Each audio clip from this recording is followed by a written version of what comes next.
ಸ್ನೇಹಿತರೆ, ಮೀಡಿಯಾ ಮಾಸ್ಟರ್ಸ್ಗೆ ಸ್ವಾಗತ ಸುಸ್ವಾಗತ. ಗೆಳೆಯರೆ, ಜಾಗತಿಕ ಪ್ರಭಾವ, ಆರ್ಥಿಕ ಶಕ್ತಿ, ಅಮೆರಿಕಾದಂಥ ಆನೆಯನ್ನು ಪಳಗಿಸೋದಕ್ಕೆ ಬೇಕಾದ ಒಂದಷ್ಟು ಯುಕ್ತಿ, ಜನಾಂಗ ಹಾಗೂ ದೇಶದ ಬಗ್ಗೆ ಅಪಾರವಾದ ಪ್ರೀತಿ, ಇದಿಷ್ಟು ಇದ್ದುಬಿಟ್ರೆ ಜಗತ್ತಲ್ಲಿ ಏನು ಬೇಕಾದರೂ ಸಾಧಿಸೋದಕ್ಕೆ ಸಾಧ್ಯ ಆಗುತ್ತೆ. ಎಂಥ ಒತ್ತಡಗಳನ್ನು ಬೇಕಾದರೂ ಮೆಟ್ಟಿ ನಿಲ್ಲಬಹುದು ಅನ್ನೋದಕ್ಕೆ ಇಸ್ರೇಲಿಗಿಂತಲೂ ಬೇರೆ ಉದಾಹರಣೆ ಬೇಕಿಲ್ಲ. ಜಾಗತಿಕ ವಿರೋಧ, ಫ್ರಾನ್ಸ್, ಬ್ರಿಟನ್ ಸೇರಿದಂತೆ ಒಂದಷ್ಟು ಯುರೋಪಿಯನ್ ಯೂನಿಯನ್ ದೇಶಗಳು, ಆಸ್ಟ್ರೇಲಿಯಾದಂಥ ಮಿತ್ರ ದೇಶಗಳ ಬೆದರಿಕೆ, ಸೆಕ್ಯುಲರ್ ಶಕ್ತಿಗಳ ಅಸಹನೆ, ಇಸ್ಲಾಮಿಕ್ ಜಗತ್ತಿನ ಸಿಟ್ಟು, ಸೆಡವು, ದ್ವೇಷಗಳ ನಡುವೆ ಕೂಡ ಇಸ್ರೇಲ್ ಈಗ ವೆಸ್ಟ್ ಬ್ಯಾಂಕಲ್ಲಿ ಮಹತ್ವದ ಯೋಜನೆಯೊಂದನ್ನು ಕೈಗೊಳ್ತಾ ಇದೆ. ಒಂದು ಕಡೆ 2 ಸ್ಟೇಟ್ ಥಿಯರಿಗೆ ಬೆಂಬಲ ಕೇಳಿ ಬರ್ತಾ ಇರೋ ಹೊತ್ತಲ್ಲೇ 2 ದೇಶಗಳ ರಚನೆ ಕೂಡ ಮುಂದೆ ಇಸ್ರೇಲಿಗೆ ಯಾವ ಸಮಸ್ಯೆಯೂ ಆಗದ ಹಾಗೆ ನೋಡ್ಕೊಳ್ಳೋ ನಿಟ್ಟಲ್ಲಿ ಯಹೂದಿಗಳ ದೇಶ ದೊಡ್ಡದೊಂದು ಪ್ರಯತ್ನಕ್ಕೆ ಮುಂದಾಗ್ತಾ ಇದೆ. ಅದೊಂದಾಗಿಬಿಟ್ರೆ 2 ಸ್ಟೇಟ್ ಅನ್ನೋದೇ ಅರ್ಥಹೀನ ಕಲ್ಪನೆ ಆಗತ್ತೆ ಅಂತ ಅಲ್ಲಿನ ಫಾರ್ ರೈಟ್ ಲೀಡರ್ ಅಂತಲೇ ಗುರುತಿಸಿಕೊಳ್ಳುವ ಇಸ್ರೇಲ್ನ ಫೈನಾನ್ಸ್ ಮಿನಿಸ್ಟರ್ ಬೆಜಲೆಲ್ ಸ್ಮೋಟ್ರಿಚ್ ಹೇಳ್ತಾ ಇದ್ದಾರೆ. ಹಾಗಾದ್ರೆ ಏನಿದು ಪ್ರಾಜೆಕ್ಟ್ ವೆಸ್ಟ್ ಬ್ಯಾಂಕು? ಇದರ ಅನುಷ್ಠಾನಕ್ಕೆ ಇಸ್ಲಾಮಿಕ್ ಹಾಗೂ ಸೋಕಾಲ್ಡ್ ಸೆಕ್ಯುಲರ್ ಜಗತ್ತು ಅಷ್ಟೊಂದು ವಿರೋಧವನ್ನು ವ್ಯಕ್ತಪಡಿಸ್ತಾ ಇರೋದು ಯಾಕೆ? ಒಂದು ವೇಳೆ ಈ ಪ್ರಾಜೆಕ್ಟ್ ಯಶಸ್ವಿ ಆದರೆ 2 ಸ್ಟೇಟ್ ಥಿಯರಿಗೆ, ಸ್ವತಂತ್ರ ಪ್ಯಾಲೆಸ್ತೀನ್ ರಚನೆಗೆ ಇಸ್ರೇಲ್ ಅನುಮತಿ ಮತ್ತು ಅವಕಾಶವನ್ನು ಕೊಟ್ಟು ಬಿಡುತ್ತಾ? ಬನ್ನಿ ನೋಡೋಣ. ಗೆಳೆಯರೆ, ಇಸ್ರೇಲ್ಗೆ ಇತ್ತೀಚೆಗೆ ಯುರೋಪ್ನ ಸಾಕಷ್ಟು ದೇಶಗಳು ಶಾಕ್ ಕೊಟ್ಟಿದ್ವು. ಅದರಲ್ಲೂ ಫ್ರಾನ್ಸ್ ಹಾಗೂ ಬ್ರಿಟನ್ಗಳು 2 ಸ್ಟೇಟ್ ಸೊಲ್ಯೂಷನ್ ಅನ್ನು ಒಪ್ಪಿಕೊಳ್ಳೋದಾಗಿ ಹಾಗೂ ಪ್ಯಾಲೆಸ್ತೀನ್ಗೆ ಪ್ರತ್ಯೇಕ ದೇಶದ ಮಾನ್ಯತೆಯನ್ನು ಕೊಡೋದಾಗಿ ಹೇಳಿದ್ವು. ಆ ಮೂಲಕ ಇಸ್ರೇಲ್ ಹೆಸರಲ್ಲಿ ಅಮೆರಿಕಾಗೊಂದು ಧಮಕಿ ಕೊಡೋ ಪ್ರಯತ್ನವನ್ನು ಕೂಡ ಮಾಡಿದ್ವು. ಗೆಳೆಯರೆ, ಇಸ್ರೇಲ್ಗೆ ಇದು ಯಾವುದೂ ಹೊಸ್ತಲ್ಲ. 100 ವರ್ಷಗಳ ಕಾಲ ದೇಶ ಅಲ್ಲದು ಬದುಕು ಕಟ್ಟಿಕೊಂಡ ಜನಾಂಗ ಅದು. ಇವತ್ತು ಆರ್ಥಿಕವಾಗಿ ಎಷ್ಟು ಬಲಿಷ್ಠಗೊಂಡಿದ್ದಾರೆ ಅಂದರೆ, ಇಡೀ ಜಗತ್ತಿನ ಆರ್ಥಿಕತೆಯನ್ನು ನಿಯಂತ್ರಿಸುವ ಶಕ್ತಿಯನ್ನು ಇಸ್ರೇಲ್ ಮೂಲದ ಯಹೂದಿ ಜನಾಂಗ ಹೊಂದಿದೆ. ಆಯುಧಗಳಿಂದ ಹಿಡಿದು ಆಹಾರದ ಮಾರುಕಟ್ಟೆವರೆಗೆ ಅವರ ಹಿಡಿತ ಇಲ್ಲದ ಕ್ಷೇತ್ರ ಇಲ್ಲ. ಅಂಥ ಇಸ್ರೇಲ್ ಯುರೋಪಿನ ದೇಶಗಳ ಬೆದರಿಕೆಗೆ ಮಣಿಯತ್ತಾ ಬಗ್ಗತ್ತಾ? ಅವರು ಹಾಗೆ ಪ್ಯಾಲೆಸ್ತೀನ್ ಪ್ರತ್ಯೇಕ ದೇಶ ಅಂತ ಹೇಳಿದ ಕೂಡಲೇ ಆ ಪ್ಲಾನೇ ಸಫಲವಾಗದ ಹಾಗೆ ಇಸ್ರೇಲ್ ಕೂಡ ಒಂದು ಯೋಜನೆಯನ್ನು ಕೈಗೆತ್ತಿಕೊಂಡಿದೆ. ಅದರ ಹೆಸರು ಗ್ರೇಟರ್ ಇಸ್ರೇಲ್. ಇಲ್ಲಿ ಗ್ರೇಟರ್ ಇಸ್ರೇಲ್ ಪ್ಲಾನನ್ನು ಇಸ್ರೇಲ್ನ ಪ್ರಧಾನಿ ಬೆಂಜಮಿನ್ ನೆತನ್ಯಾಹು ಬಹಿರಂಗಪಡಿಸ್ತಾ ಇದ್ದ ಹಾಗೆ ಜಗತ್ತಿನ ಮುಸ್ಲಿಂ ದೇಶಗಳೆಲ್ಲ ಶಾಕ್ ತಿಂದಿವೆ.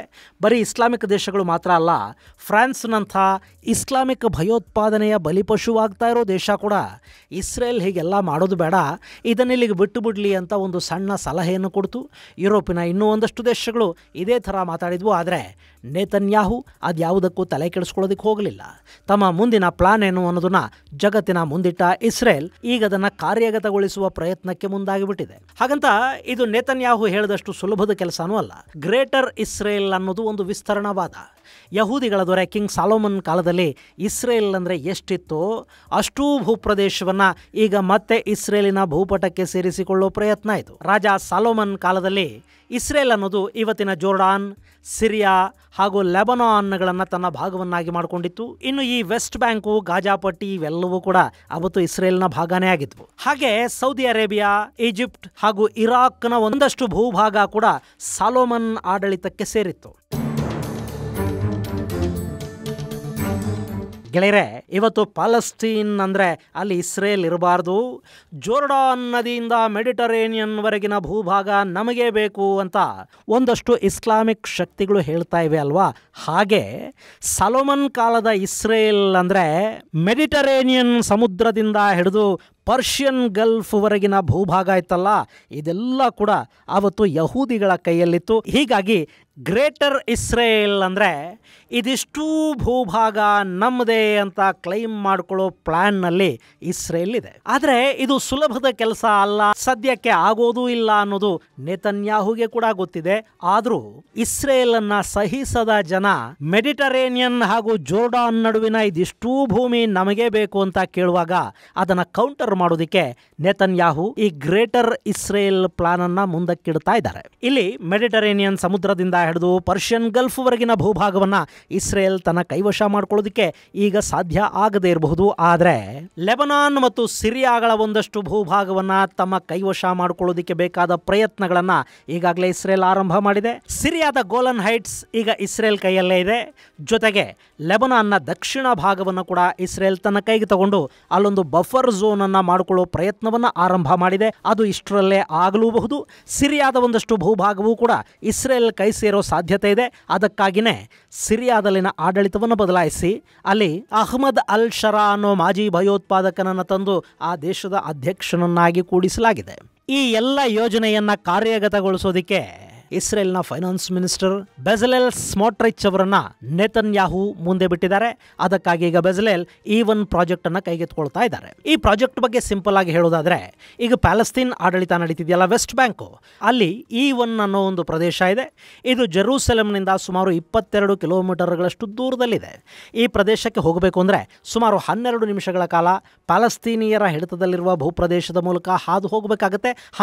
ಸದ್ಯಕ್ಕೆ ಇದು ವಿಶ್ವಸಂಸ್ಥೆಯ ಹಿಡಿತದಲ್ಲಿರುವ ಪ್ರದೇಶ, ಬಫರ್ ಝೋನ್ ಅಂತ ಇದು ಗುರುತಿಸಿಕೊಂಡಿದೆ. ಸೊ ಪ್ಯಾಲೆಸ್ತೀನ್ ಪ್ರದೇಶವನ್ನ ದಾಟಿಕೊಂಡು ಈ E1ಗೆ ಹೋಗಬೇಕು. ಇದು ಯಹೂದ್ಯರ ಪಾಲಿಗೆ ಯಾವತ್ತಿದ್ರೂ ಅಪಾಯಕಾರಿ ಅಂತ ಅವರು ಭಾವಿಸ್ತಾರೆ. ಹೀಗಾಗಿ E1 ಪ್ರದೇಶವನ್ನ ಇಸ್ರೇಲ್ನ ಹಿಡಿತದಲ್ಲಿರುವ ಜೆರೂಸಲೆಂಗೆ ಲಿಂಕ್ ಮಾಡಬೇಕು. ಅಂದ್ರೆ ಅಲ್ಲೊಂದು ರಸ್ತೆ ನಿರ್ಮಾಣ ಮಾಡುವ ಮೂಲಕ E1 ಹಾಗೂ ಜೆರೂಸಲೆಂಗೆ ಒಂದು ನೇರ ಸಂಪರ್ಕವನ್ನು ಕಲ್ಪಿಸಬೇಕು. ಅದರ ಜೊತೆಗೆ ಈ ಭಾಗದಲ್ಲಿ ಪ್ಯಾಲೆಸ್ತೀನಿಯರ ಸಂಖ್ಯೆ ಹೆಚ್ಚಾಗದ ಹಾಗೆ ನೋಡ್ಕೋಬೇಕು. ಅದಕ್ಕಾಗಿ ಇಲ್ಲಿಗೆ ಹೆಚ್ಚಿನ ಪ್ರಮಾಣದಲ್ಲಿ ಯಹೂದಿಗಳು ಹೋಗಿ ನೆಲೆಸಬೇಕು. ಅದಕ್ಕಾಗಿ ಒಂದಷ್ಟು ಮೂಲಭೂತ ವ್ಯವಸ್ಥೆಗಳನ್ನು ಕೂಡ ಅಲ್ಲಿ ಮಾಡಬೇಕಿದೆ. ಈಗಾಗಲೇ ಅಲ್ಲಿ ಸಾಕಷ್ಟು ಮನೆಗಳನ್ನು ಕಟ್ಟಲಾಗಿದೆ. ಅಷ್ಟೇ ಅಲ್ಲದೆ ಜೆರೂಸಲೆಂ ಹಾಗೂ E1 ಪ್ರದೇಶದ ನಡುವೆ ಸಾಕಷ್ಟು ಇಸ್ರೇಲಿ ಸೆಟ್ಲ್ಮೆಂಟ್ಗಳು ಕೂಡ ತಲೆ ಎತ್ತಿವೆ. ಸೊ ಇದೆಲ್ಲವನ್ನ ಕವರ್ ಮಾಡಿಕೊಂಡ್ರೆ E1ಗೆ ನೇರವಾಗಿ ಸಂಪರ್ಕ ಸಿಗುತ್ತೆ.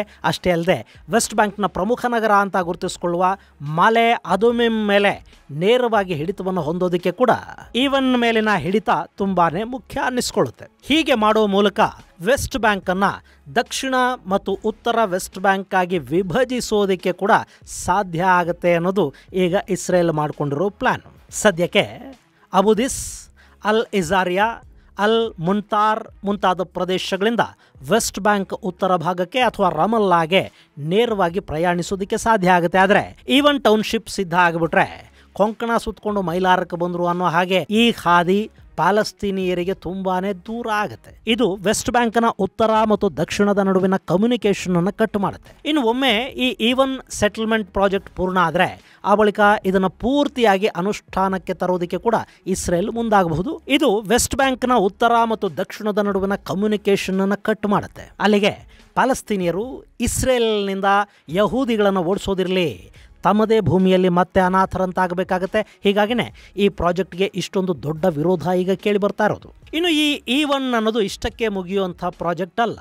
ಈ ಪ್ರದೇಶದಲ್ಲಿ 3,000 ಮನೆಗಳನ್ನು ಕಟ್ತಾರಂತೆ. ಆ ಬಳಿಕ ಅಲ್ಲಿಗೆ ಬದೋಯಿನ್ ಜನಾಂಗವನ್ನು ತಂದು ಬಿಡ್ತಾರಂತೆ. ಗೆಳೆಯರೆ, ಇಲ್ಲಿ ಪ್ಯಾಲೆಸ್ತೀನ್ನ ಮುಸಲ್ಮಾನರ ವಿರುದ್ಧ ಬದೋಯಿನ್ ಅನ್ನೋ ಹೆಸರಿನ ಮತ್ತೊಂದು ಇಸ್ಲಾಮಿಕ್ ಬುಡಕಟ್ಟನ್ನು ತಂದು ನೆಲೆ ನಿಲ್ಲಿಸುವ ಪ್ರಯತ್ನವೊಂದಕ್ಕೆ ಇಸ್ರೇಲ್ ಕೈ ಹಾಕ್ತಾ ಇದೆ. ಈ ಬದಾಯಿನ್ ಅನ್ನೋದು ಕೂಡ ಇಸ್ಲಾಮನ್ನು ಅಪ್ಪಿಕೊಂಡ ಜನಾಂಗನೇ ಆದರೂ ಅವರು ಯಹೂದಿಗಳ ಜೊತೆಯಲ್ಲಿದ್ದಾರೆ. ಈ ಬುಡಕಟ್ಟು ಜನಾಂಗದ ಹುಡುಗರೆ ಈಗ ಗಾಜಾ ಪಟ್ಟಿಯಲ್ಲಿ ಹಮಾಸ್ ವಿರುದ್ಧ ಬಂದೂಕುಗಳನ್ನು ಹಿಡಿದಿರೋದು. ಸೊ ಬದಾಯಿನ್ಗಳು ಇಸ್ರೇಲ್ಗೆ ಥ್ರೆಟ್ ಅಲ್ಲ. ಇನ್ನು ಒಂದು ವೇಳೆ ನಾಳೆ ಇವರು ಕೂಡ ಯಹೂದಿಗಳಿಗೆ ಥ್ರೆಟ್ ಅನ್ಸೋದಕ್ಕೆ ಶುರು ಆದರೆ ಇವರನ್ನು ಇಸ್ರೇಲೇನು ಸುಮ್ಮನೆ ಬಿಡೋದಿಲ್ಲ. ಸದ್ಯಕ್ಕಂತೂ ಬದಾಯಿನ್ಗಳಿಂದ ಇಸ್ರೇಲ್ಗೆ ಯಾವ ಸಮಸ್ಯೆನೂ ಇಲ್ಲ. ಹೀಗಾಗಿ ಅವರು ಬದಾಯಿನ್ಗಳಿಗೆ ತಮ್ಮ ಸೆಟಲ್ಮೆಂಟ್ಗಳಲ್ಲಿ ಜಾಗ ಕೊಡೋದಕ್ಕೆ ಹೋಗ್ತಾ ಇದ್ದಾರೆ. ಆದರೆ ಈ ಪ್ರಾಜೆಕ್ಟ್ಗೆ ಇಸ್ಲಾಮಿಕ್ ದೇಶಗಳಿಂದ ತೀವ್ರ ವಿರೋಧ ವ್ಯಕ್ತವಾಗ್ತಾ ಇದೆ. ಇದು ವಿಶ್ವಸಂಸ್ಥೆಯ ಶಾಂತಿ ಪಾಲನಾ ಪಡೆಗಳಿರೋ ಜಾಗ. ಇಲ್ಲಿ ಈ ರೀತಿಯ ನಿರ್ಮಾಣಗಳನ್ನು ಮಾಡೋ ಹಾಗಿಲ್ಲ. ಇಸ್ರೇಲ್ನ ವಿಸ್ತರಣಾವಾದವನ್ನು ಇದು ತೋರಿಸ್ತಾ ಇದೆ ಅಂತ ಕೆಲವರು ಹೇಳ್ತಾ ಇದ್ದಾರೆ. ಆದರೆ ಇಸ್ರೇಲ್ ಮಾತ್ರ ಈ ಪ್ರಾಜೆಕ್ಟನ್ನು ಮಾಡೇ ತೀರ್ತೀವಿ ಅಂತ ಹೇಳ್ತಾ ಇದೆ. ಇದು ಪ್ಯಾಲೆಸ್ತೀನಿಯರಲ್ಲಿ ಒಂದು ಭಯಕ್ಕೆ ಕಾರಣ ಆಗ್ತಾ ಇದೆ.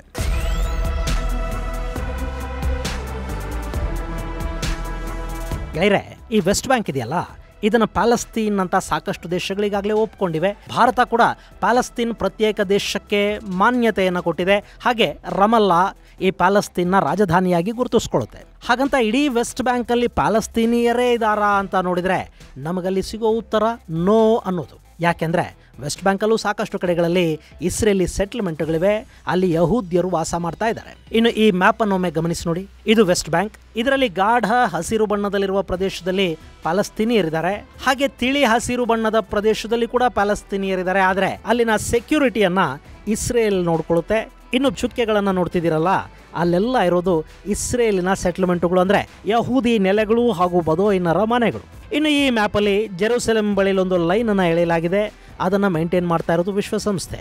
ಸೊ ವೆಸ್ಟ್ ಬ್ಯಾಂಕಲ್ಲಿ ಕೂಡ ಇಸ್ರೇಲ್ ಎಷ್ಟರ ಮಟ್ಟಿಗೆ ಈಗಾಗಲೇ ಬೇರು ಬಿಟ್ಟಿದೆ ಅನ್ನೋದನ್ನು ಈ ಮ್ಯಾಪ್ ತೋರಿಸ್ತಾ ಇದೆ. ಇಲ್ಲಿ ಇಸ್ರೇಲ್ ಇಷ್ಟೆಲ್ಲ ಮಾಡ್ತಾ ಇದೆ ಅಂದಮೇಲೆ ಮುಂದೊಂದು ದಿನ ಇಡೀ ಜಗತ್ತು ತನ್ನ ವಿರುದ್ಧ ನಿಂತರೂ ಕೂಡ ತನ್ನ ನೆಲವನ್ನು ಬಿಟ್ಟುಕೊಡಬಾರದು ಅನ್ನೋ ಕಾರಣಕ್ಕೆ ಇಸ್ರೇಲ್ ಇದಿಷ್ಟನ್ನು ನಿಧಾನವಾಗಿ ಆಕ್ರಮಿಸಿಕೊಳ್ಳುವ ಪ್ರಯತ್ನವನ್ನು ಮಾಡ್ತಾ ಇದೆ. ಇದನ್ನೇ ರಷ್ಯಾ, ಚೈನಾಗಳು ಕೂಡ ಅಕ್ಕಪಕ್ಕದ ದೇಶಗಳಲ್ಲಿ ಮಾಡ್ತಾ ಇರೋದು. ಇಲ್ಲಿ ಇಸ್ರೇಲ್ ಇಷ್ಟೆಲ್ಲ ಮಾಡ್ತಾ ಇರೋದು ನಾಳೆ ವೆಸ್ಟ್ ಬ್ಯಾಂಕ್ ಅನ್ನೋದು ತನಗೆ ಸಮಸ್ಯೆ ಆಗಬಾರದು ಅನ್ನೋ ಕಾರಣಕ್ಕೆ. ಈಗ ಈ ಪ್ರಾಜೆಕ್ಟ್ನ ಮುಂದುವರೆದ ಭಾಗವಾಗಿ ಈ ಈವನ್ ಏರಿಯಾನ ಸಂಪೂರ್ಣವಾಗಿ ತನ್ನ ಹಿಡಿತಕ್ಕೆ ತಗೊಳ್ಳೋ ಪ್ರಯತ್ನವನ್ನು ಕೂಡ ಇಸ್ರೇಲ್ ಆರಂಭ ಮಾಡಿದೆ. ಅದಕ್ಕೆ ಇಸ್ರೇಲ್ ಕೊಡ್ತಾ ಇರೋ ಕಾರಣ ಏನು ಗೊತ್ತಾ?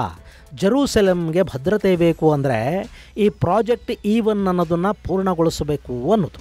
ಹೀಗಾಗಿ ಇಸ್ರೇಲ್ ಈ ಪ್ರಾಜೆಕ್ಟನ್ನು ಮುಗಿಸುವ ಮಾತುಗಳನ್ನಾಡ್ತಾ ಇದೆ. ಆದರೆ ಇಲ್ಲಿ ಅರಬ್ ಜಗತ್ತು ಮಾತ್ರ ಇದಕ್ಕೆ ತೀವ್ರ ವಿರೋಧವನ್ನು ವ್ಯಕ್ತಪಡಿಸ್ತಾ ಇದೆ. ಇದರ ಜೊತೆಗೆ ಬ್ರಿಟನ್, ಫ್ರಾನ್ಸ್, ಆಸ್ಟ್ರೇಲಿಯಾದಂಥ ದೇಶಗಳು ಕೂಡ ಇಸ್ರೇಲ್ನ ಈ ಪ್ರಾಜೆಕ್ಟನ್ನು ವಿರೋಧಿಸ್ತಾ ಇವೆ. ಗೆಳೆಯರೆ, ಹಾಗೆ ನೋಡಿದರೆ ಈ ಪ್ರಾಜೆಕ್ಟ್ ಈಗ ಶುರುವಾಗಿರೋದೇನಲ್ಲ.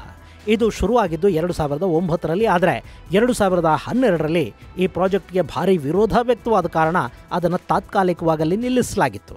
ಸೊ ಇಲ್ಲಿ ಈವನ್ ಪ್ರದೇಶಕ್ಕೆ ಹೋಗಬೇಕು ಅಂದರೆ ಪ್ಯಾಲೆಸ್ತೈನ್ ಹಿಡಿತದಲ್ಲಿರುವ ರಸ್ತೆಯ ಮೂಲಕವೇ ಹೋಗಬೇಕಾಗಿತ್ತು. ಆದರೆ ಇದೆಲ್ಲದಕ್ಕೂ ತೆರೆ ಎಳೆಯೋದಕ್ಕೆ ಹಾಗೂ ಪಶ್ಚಿಮದ ದೇಶಗಳು ಹೆಚ್ಚು ಮೂಗು ತೂರಿಸಿದ್ರೆ ಟೂ ಸ್ಟೇಟ್ನ ಲೆಕ್ಕಾಚಾರವೇ ಉಲ್ಟಾ ಆಗೋ ಹಾಗೆ ನಾವು ಮಾಡ್ತೀವಿ ಅನ್ನೋದನ್ನ ತೋರಿಸೋದಕ್ಕೆ ಇಸ್ರೇಲ್ ಇಲ್ಲಿ ಇಂಥದ್ದೊಂದು ಕೆಲಸಕ್ಕೆ ಕೈ ಹಾಕಿದೆ. ಇನ್ನು ಇಲ್ಲಿ ಈವನ್ ಪ್ರದೇಶವನ್ನ ಸಂಪೂರ್ಣವಾಗಿ ವಶಪಡಿಸಿಕೊಂಡ ನಂತರ ಅವರು ಪ್ಯಾಲೆಸ್ತೀನಿಯರ ಮುಂದೆ ಮತ್ತೊಂದು ಆಫರ್ ಅನ್ನ ಇಡ್ತಾರೆ. ಅದೇನು ಅಂದ್ರೆ ಈ ಎರಡೂ ಭಾಗಗಳಲ್ಲಿನ ಜನರನ್ನ ಎಕ್ಸ್ಚೇಂಜ್ ಮಾಡ್ಕೊಳ್ಳೋ ಪ್ಲಾನ್ ಅದಾಗಿರುತ್ತೆ. ಅಂದ್ರೆ ಪ್ಯಾಲೆಸ್ತೀನಿಯರಿಗೆ ಉತ್ತರ ಭಾಗವನ್ನ ಬಿಟ್ಟುಕೊಟ್ಟು ಅಲ್ಲಿರೋ ಯಹೂದಿಗಳನ್ನೆಲ್ಲ ದಕ್ಷಿಣಕ್ಕೆ ಸ್ಥಳಾಂತರಿಸಿ ದಕ್ಷಿಣದಲ್ಲಿನ ಪ್ಯಾಲೆಸ್ತೀನಿಯರನ್ನ ಉತ್ತರ ವೆಸ್ಟ್ ಬ್ಯಾಂಕ್ಗೆ ಸ್ಥಳಾಂತರಿಸುವ ಯೋಜನೆಯೊಂದನ್ನ ಅವರ ಮುಂದೆ ಶೀಘ್ರದಲ್ಲೇ ಇಸ್ರೇಲ್ ಇಡೋ ಸಾಧ್ಯತೆ ಕೂಡ ಇರುತ್ತೆ. ಇದು ಗೆಳೆಯರೆ, ಇಸ್ರೇಲ್ ಈಗ ಕೈಗೆತ್ತಿಕೊಂಡಿರುವ ಗ್ರೇಟರ್ ಇಸ್ರೇಲ್ ಪ್ಲಾನಿನ ಮೊದಲ ಹಂತದ ಕಾರ್ಯಾಚರಣೆ.